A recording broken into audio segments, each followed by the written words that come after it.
for Nicola Chiefs. I'm so proud to be here with them. I'm here today with the Grand Chief Stuart Phillip. I see one of our neighbors, Chief Shane Godfredson. He's out there somewhere. I see some of the government representatives here. We have many young people here. We have many elders from our communities here, and I'm really, really happy that everybody's here. It's good to see you all. Ja, dik schwiegtemen. So just a little background, and I'm using notes, sorry, I just don't want to miss anything. So we're here today finishing a journey that we began in Merritt, and we've been carrying the sacred bundle from Merritt, and the way we've been carrying it is by horseback.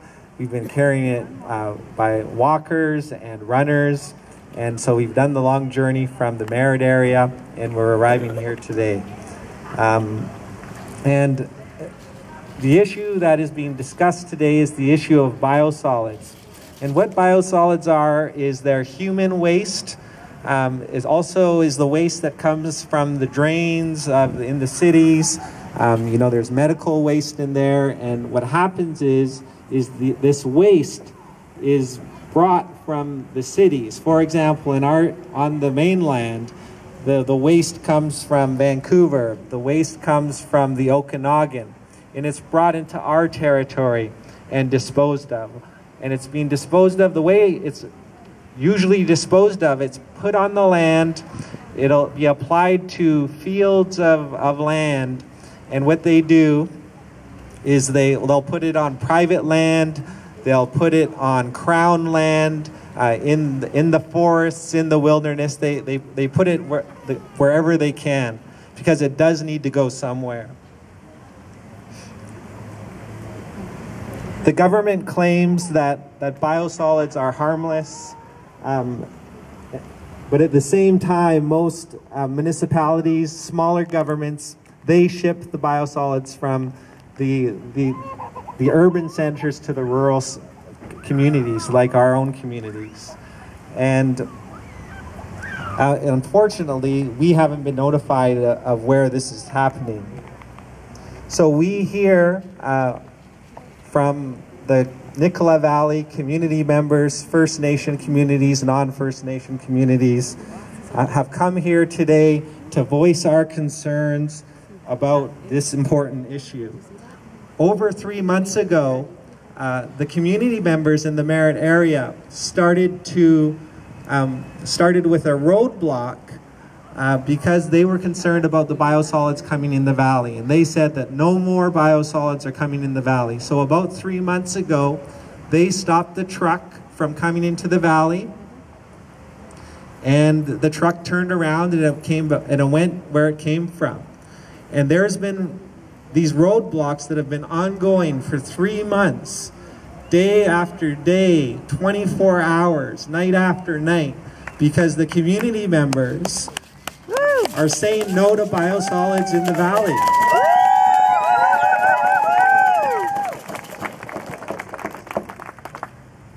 So it was after the community members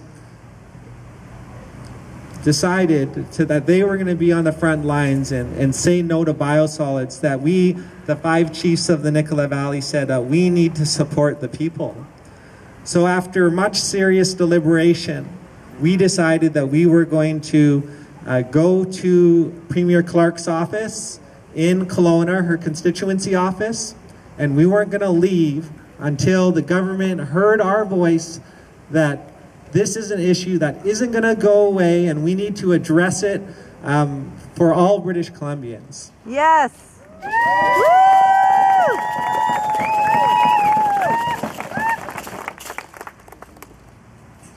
So out of that, what happened next was we asked the government of British Columbia on numerous times for a moratorium on biosolids in the Nicola Valley, and the government continued to ignore our requests. So what we did was we, the chiefs of the valley, got together and said, we're going to declare our own moratorium based on our own Indigenous laws. And so we did that. We did that on April 23rd, and we have a copy of that moratorium, and Sunshine has a copy of that in the sacred bundle. And we're going to be delivering that to a government representative after this ceremony. So here we are today on the steps of the provincial government, the legislature, the government that represents all British Columbians. And we're here today.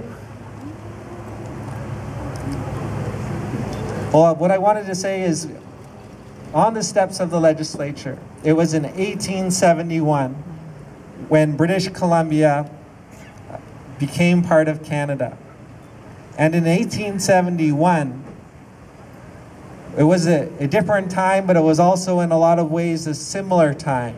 In 1871, the government did not recognize our rights as Indigenous people. The government did not recognize our rights to our land, and they didn't give us the same rights as all British Columbians have. So here we are, almost 150 years later, and things haven't changed very much. Shameful. And the government continues on business as usual. And when it comes to biosolids, the government ignores, and the government completely disregards our rights that are protected by the Constitution. So here we are today with our elders, we're here with our youth, we're here with our community members, and we are saying that we are here to protect our lands. Yes.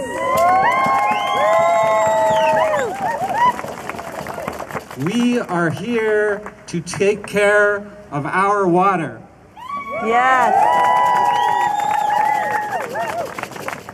We are here to take care of our communities and their health.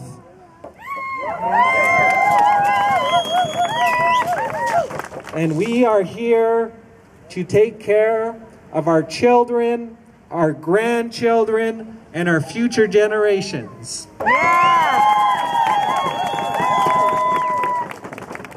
So when it comes to our land, our water, the health of our communities, this is non-negotiable.